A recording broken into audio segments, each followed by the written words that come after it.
Welcome to the Clean Up in Business podcast. Today, I have a very special guest.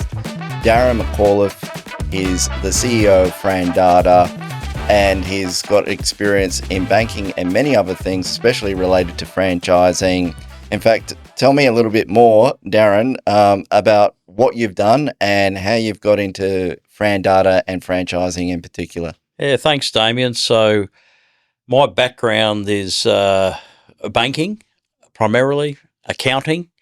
Then I ended up in data, so perhaps not the most exciting thing in the world, but if you're using it for decisions, it's useful. So Fran Data, we do ratings, research and reporting on the franchise sector. So how that started was I was in one of the major banks at the time and quite frustrated with the quality of information that we got through to make lending decisions and decide who went on the lending portfolios. So I got approached to see if I would kick off the Fran Data operations in Australia. They've been going about 30 years in the US, and cut a long story short, that brought us to where we are today. So backgrounds accounting, banking, and Fran Data's rating, research and reporting on the franchise sector. We do a few other things, but that's the core of it. Okay, very good. And so the main, tell me if I'm wrong, but one of the main benefits to a franchisor or to a bank is with Fran Data is providing that data and information, that transparent information, so that banks in particular and lenders can have confidence that when someone invests in a franchise, that it's a solid bet for the franchisee. Yeah, so I guess there's, well, I don't guess, there are 1,220 odd franchise systems in Australia. And one of the challenges that prospective franchisees have and lenders is what's a good franchise system. So some of them are really successful, others less so. It's a bit of what we would call a crowded and confused market. So I think if we just talk about the lenders for a second, I mean, the lenders appreciate getting a consistent report that's independent. It's not up to us to try and sell the franchisor. We've just got a process we go through that says, based on all of these things, this is what the risk profile looks like to us. This is their score out of 950. What we find is the lenders say, well, this is great. This is a franchise system that's actually is giving us something we've asked for or something we like. Saves us a lot of work because someone else is getting the information, doing the analysis, and it's in a consistent format. So, that's probably the, in a nutshell, it's a consistent and independent view of a business model. And given that franchising cuts across so many industries, people find it hard to keep up with some rather than 1,200 odd. Okay, and so obviously the banks are trusting that information that you're providing to them, and also the banks no doubt would be asking to look at specific things from franchisors. Yes. What is it that banks want from a franchisor or from a franchise system in particular? So if you think, and I spent a long time in the bank, right? So the two basics of lending money is, can they pay it back? What happens if they can't? So if you look at a franchise business, one of the great things that they can show is what average performance looks like. So they've got a lot of businesses doing it the same way with a similar business model.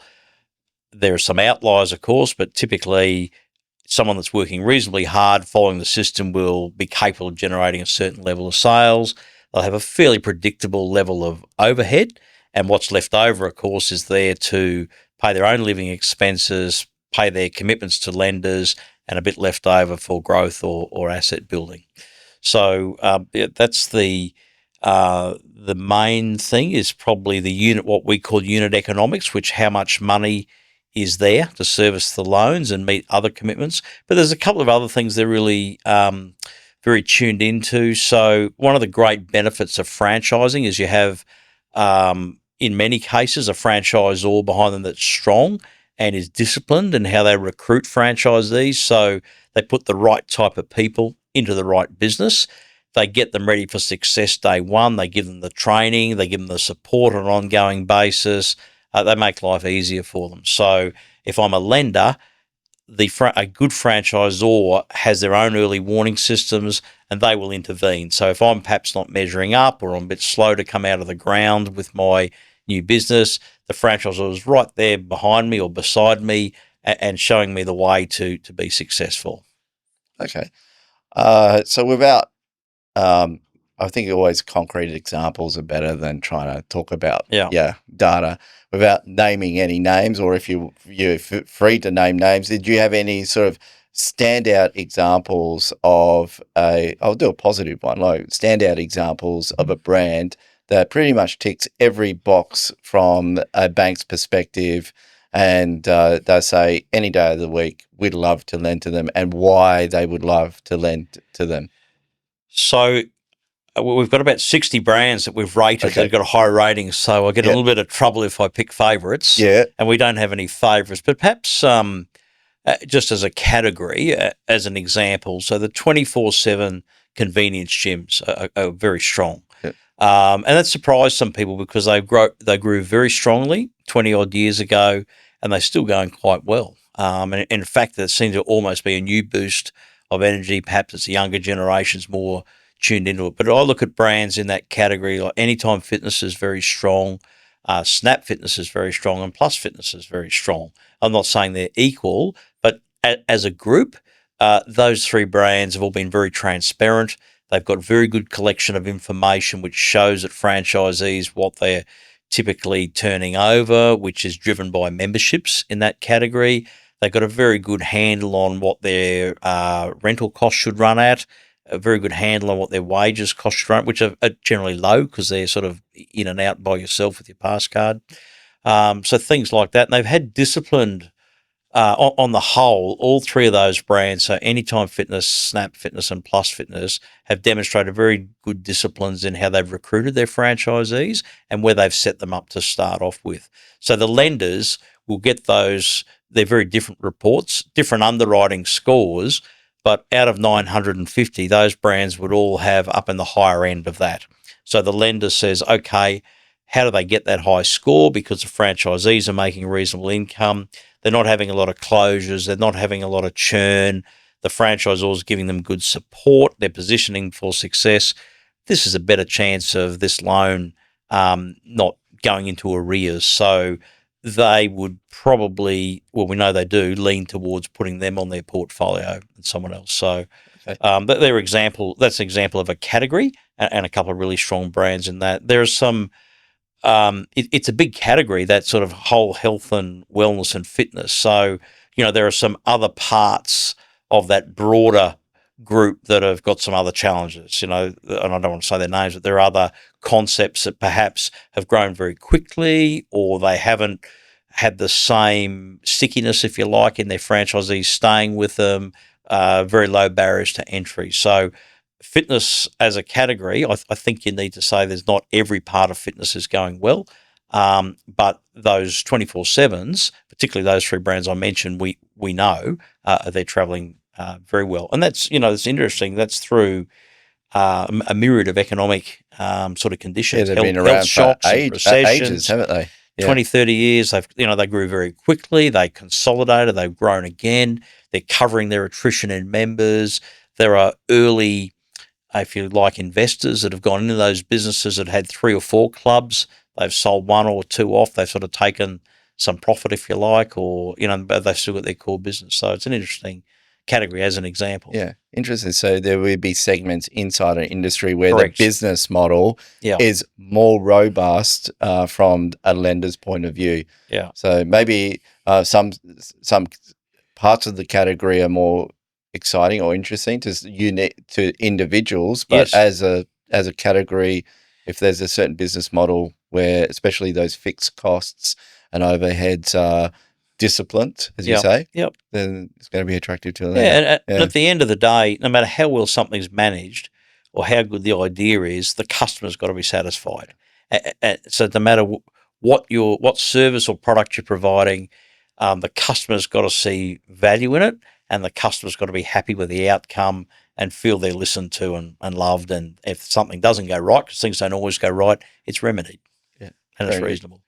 So because you collect so much data Yes. around, uh, you know, the data transparency that lenders are looking for, Are there certain things that you see as leading indicators or signs that, okay, Yeah. when this is not getting done, it might not yet reflect in the financials, but if it's going poorly, we know that in 12 months, 24 months, there's going to be problems down the line. Yeah, sure are. Yeah. There's actually quite a long list, Damien. Okay. All right. But I mean, to pick on a couple of Yeah. real clear markers or red Yeah. flags, if you want to call them that. Um, the great thing about franchising is you can actually grow by propagating the system, or it's a good idea. Where that comes unstuck is if a franchisor doesn't have discipline with their recruitment.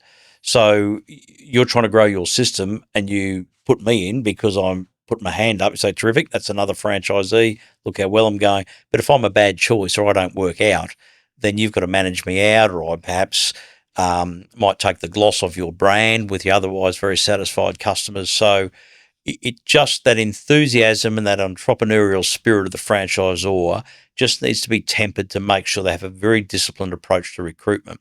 And it's not just an individual franchisee. We've seen a lot of growth over the last decade or so in the multi-unit part, where franchise brands have correctly judged that their best operators are potentially capable of doing another one or two territories well.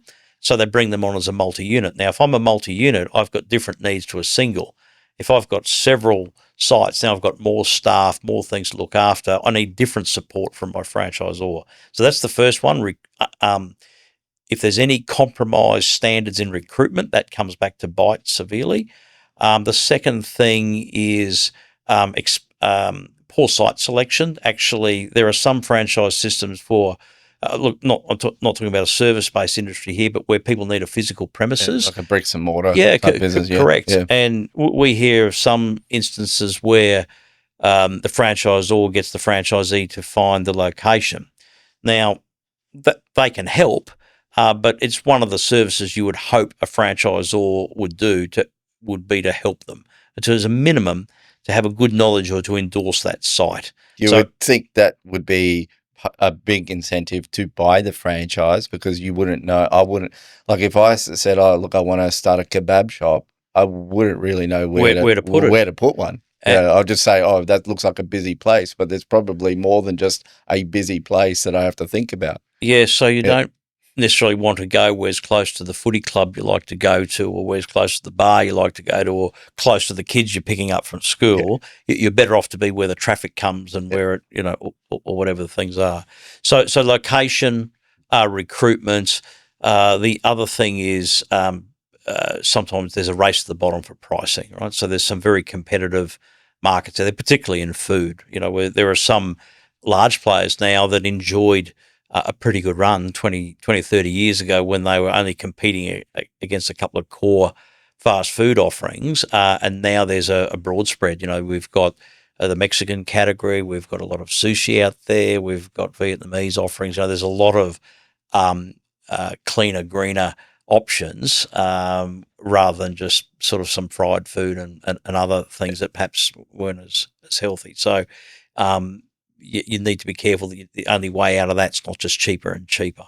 Yeah. And that comes back to management and strategy and understanding the thing. So there's a lot of mistakes that brands can make, but I would say, the top couple is compromise recruitment standards, because that comes back to bite you, putting the franchisees in the wrong location, not responding to change because the demographics can change where you are, and fourthly, having a model that doesn't keep up with changing times. So, sometimes you need to let products and services go, and even locations for that matter, to stay relevant. So they're probably a few of the main things. And of course, the other thing that's really come back to bite some franchise systems, probably 10 years ago more so than now. I think there's been some wonderful strengthening in the approach to compliance, but franchise brands have paid a very heavy price when their franchisees haven't been compliant in how they deal with employment relations and employing people and things like that. So reputational risk needs to be safeguarded. Yeah. Very good. So, how would you be able to see, as a third party, whether a franchisor has got discipline recruiting franchisees and filtering out bad quality It's a great franchisees? question, because if I'm thinking of entering into a franchise system, then I almost become a part owner in that brand, and I need to have some confidence that if you're the franchisee in the next territory, you're doing the right thing. So how do I know that? Obviously we have things like ratings where we go through a lot of those things, but it, most brands aren't rated. So to actually to try and work through an unrated brand, probably all you can do is, apart from the usual things of checking social media and looking for problems or class actions or emerging bushfires, um, the best way really is to talk to existing franchisees, right? So if you say to me, "I'm Darren, you're in that system. What's it like?" I go, "Well, it's a pain in the neck because I've got to do this compliance form. I get inspected every month." You might say to yourself, "Well, isn't that terrific? Because you look like the sort of fellow that needs to be inspected more than anything," right? So you think that's good. I want a brand with good brand standards. If you say, "How's it going for you financially?" I don't have to tell you how much profit I'm making, but I say, "Look, I went in, it cost this much. I was hopeful I could earn this much, and I'm earning that comfortably. What weeks I work harder, I earn a bit more." I checked it out with a dozen franchisees before I went in. Their story was pretty consistent, and I'm experiencing the same thing. That would give me a lot of comfort as a prospective franchisee that people are actually in it to do that. The other thing that I think is a terrific bit of advice is to actually go and work in the business for a day or two, actually see what it's like. So you're not just looking at the holiday brochure and the sales pitch. You're actually saying, well, this is how many customers come through. This is what time you get there. This is what you do when the doors close. This is what time you get home. Yeah, very good. Have you seen any brands, let's say they decided to get rated with Fran Data, Yep. and initially the results were, oh, yeah, we've got a lot of work to do. Yeah. And did you see the work, what work that they did? And do you have any stories of how they turned things around Yeah. and became a more successful brand? So they don't become successful overnight, but in that ratings process that you describe, the brand has the ability to release the rating or not. And we have a number of brands that say to us, "Look, we think we're doing it pretty well. Could you run the ruler over us and give us a feel how we are in the universe of franchising or in Australia?" And we'll say, so it's 5 stars is the maximum. So if you think to yourself, well, pretty comfortable we would be 4 star. We think we're doing everything well. We think the franchisees are reasonably happy. If we come back to you and say, "I'm sorry, you're 2 star," you think, "Well, hang on, I don't want that out in the market. It looks like we're bad." Then you might say, "Well," and the same question, whoever's 2 star says, "How do I get to 3 star?" Whoever's 3 star, "How do I get to 4 star?" And generally when people are 5 star, they go, "That's great. How do I keep it?" So, there are some simple things like sometimes you say, "Look, if you could show us this or you're doing that," sometimes people go, "Well, we're actually halfway through that project. It'll be complete in 8 weeks' time. We can show you the outcome." Then they'll say, "Can we hold off for 8 weeks until that rating?" And it might take us from a 3 to 4 star. So, yep. If your latest financials, if your latest franchisee survey, if your conference attendance, if these, you've now got some documented processes in place for these things, they go, "That's great." So they actually say, "Tell us why we're not one higher. We can fix up half of those things we think in 3 to 6 months. Then we confirm they are a high rating. That's terrific. Can we announce that and use that for leverage?" And we're really happy to do that because I think that actually strengthens the franchise sector. And the other observation I would make on that is we have a lot of very good franchise systems, very hardworking franchisors, creating great opportunities for franchisees, listening, taking in learnings from others, doing a really good job. A lot of them are pleasantly surprised with the outcome because the ratings process is as much about transparency as outcomes. So we care about performance, and we can't obviously score well when brands don't perform well.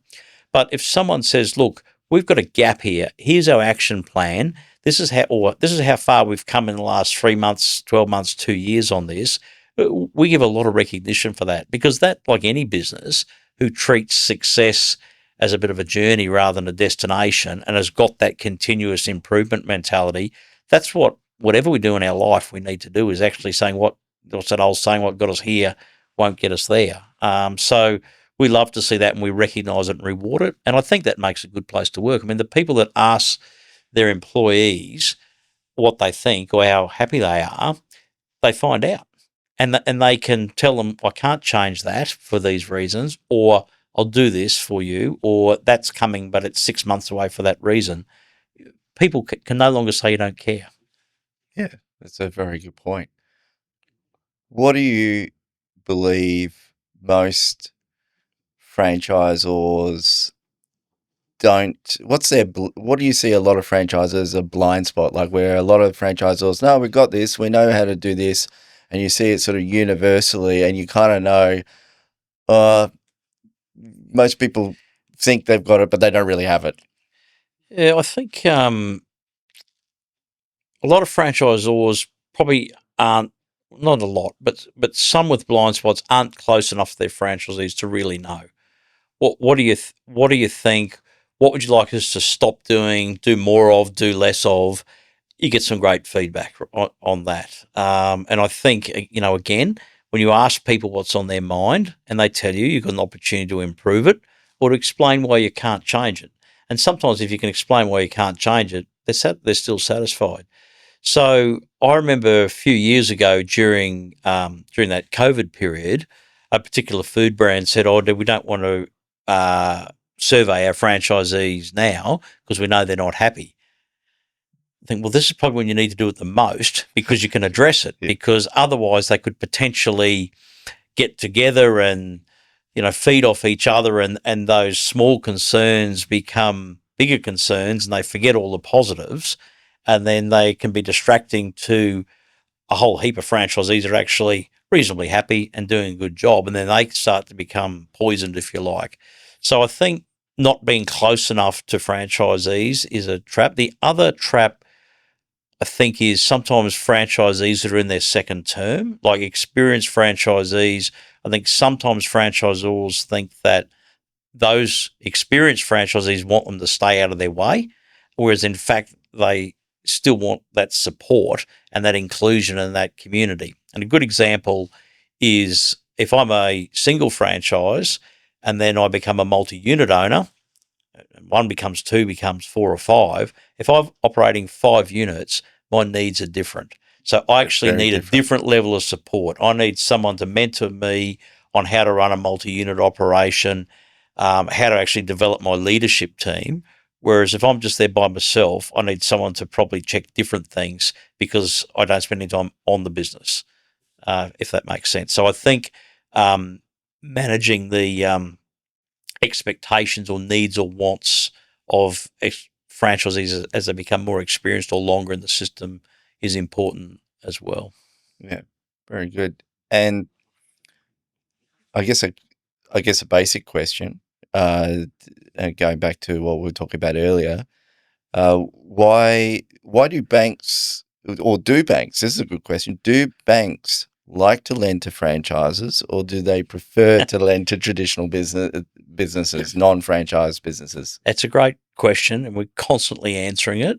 And the answer doesn't change too much, but the approach doesn't either. So it remains a challenge.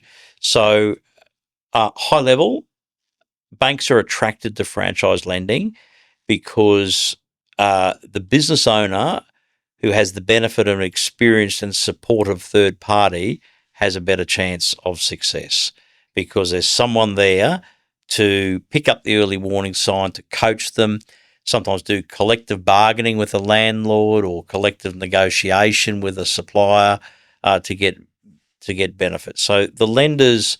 So here's another example. If you see an independent business trading results, that's one business in one location, one owner. If you see 20 or 30 sets of accounts in a particular franchise system, and you say, righto, there's a couple of outliers there, of course, but on average, we're very careful not to confuse the word average with mediocre. On average, they're all turning over this much per week. On average, their wages are running at this and their cost of goods sold, that, whatever the main drivers are. So on average, this is how much they've got to service for loans. That gives me a lot of comfort because it comes back to if the franchisor said, okay, this person should be successful on face value. We put them in the right location or give them the right territory, we give them the right training, and they've got it right 80% of the time. That's a much better risk for me as a lender.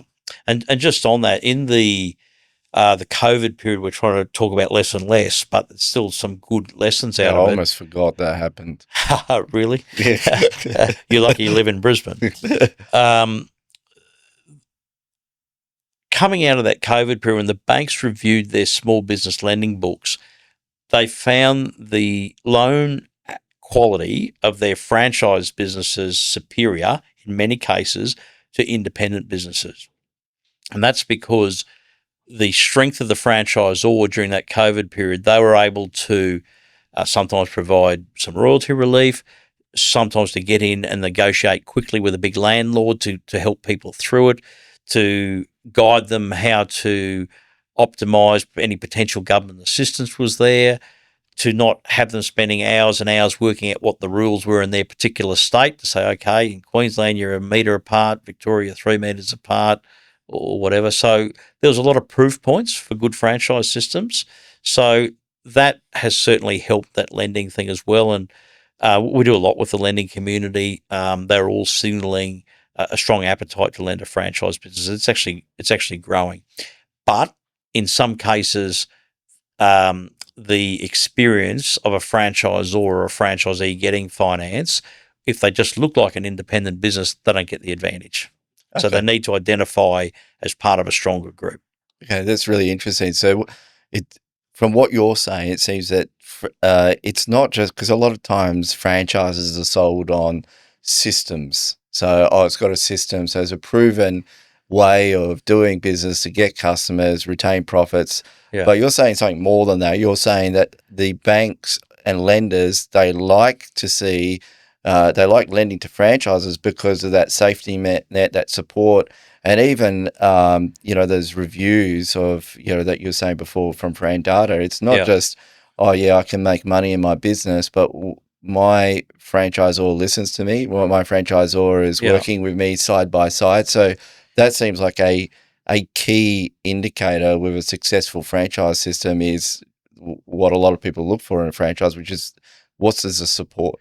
It's not just what's the system, what's the support like? Support is critical, right? It's why kids stay safe and grow up happy is because they got parents supporting, looking after them, and franchisors are a bit the same, right? It's very personal for a lot of franchisors that their franchisees are successful, as it is parents with children or friends with friends, right? So it's an important point for sure. How do people get in touch with you? How will they learn more about Fran Data? Well, we're out and about a lot. We go to all the expos to promote the independent rating system, to promote brands that are involved in it. We have lending summits, a couple of those a year, where the franchise systems can actually connect with the lenders. I know a lot of franchise systems find it difficult to know who they should be dealing with in a particular bank. So we deal heavily with them. The old website, frandata.com.au, is an easy way to get information. They're, I guess, the main ways. And look, we're a bit fortunate now that we get a fair bit of referral business, and particularly from the lending community. I mean, lenders like, this sounds a bit self-serving, but they do like the efficiency of information that comes in. They like the independent input, and they like franchisors that actually signal a partnership intent. And just on that, I mean, a lot of franchisors have high expectations of lenders, but they don't necessarily understand the lender's business. So our advice to franchisors, whether you use Fran Data or you can do it yourself or use someone else to do it, be lender friendly. Right? Make it easy for the lenders to lend to you. Be the franchise brand they want to lend to. Don't be the one that's difficult or withholding information, or really importantly in franchising, that brand that doesn't stand behind their franchisees when things don't go well. Because lenders understand if you've got 50 franchisees or 100 franchisees, there's always going to be a couple that, that aren't performing as well as they or the franchisor would like, or as the lender would like if they've lent money to them. Yeah, very good. Thank you very much. Thank you for your time, and it's pleasure. been very insightful. Yeah, pleasure. Especially from a lender's perspective and those leading indicators of a successful franchise system. Yeah, no, thanks. And look, I guess the closing thing for me is franchising has been a terrific business model to reduce the risk for people going into business and to give them opportunity. The challenge is not all of the 1,200 brands do it well and support their franchisees as lenders and business owners and their advisors would like to. So if you can find a good franchise system, I think it's a great opportunity and a great way to reduce risk. Thank you. And that's the end of this episode of Clean Up in Business.